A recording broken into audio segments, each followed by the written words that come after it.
భారత్ పై America అధ్యక్షుడు Trump విధిస్తున్న అడ్డగోలు సుంకాల మోతతో రెండు దేశాల మధ్య దూరం పెరిగింది. అయితే అమెరికా రాయబారులు మాత్రం అదేం లేదని చెబుతున్నారు. భారత్తో వాణిజ్య చర్చలకు ట్రంప్ సానుకూలంగా ఉన్నారంటున్నారు. భారత ప్రధాని మోదీతో అమెరికా అధ్యక్షుడు ట్రంప్ స్నేహం ప్రత్యేకమని చెబుతున్నారు.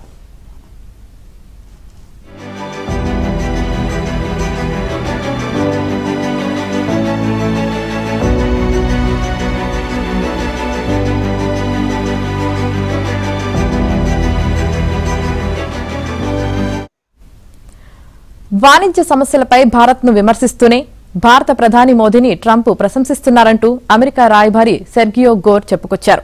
త్వరలో భారత్ పర్యటనకు ట్రంప్ వస్తారని, క్వాడ్ లీడర్స్ సమిట్కు హాజరయ్యే అవకాశాలు ఉన్నాయని కూడా గోర్ తెలిపారు. భారత్ అమెరికా మధ్య ట్రేడ్ డీల్ కుదిరే సమయం కూడా ఎంతో దూరంలో లేదంటూ గోర్ చెప్పారు.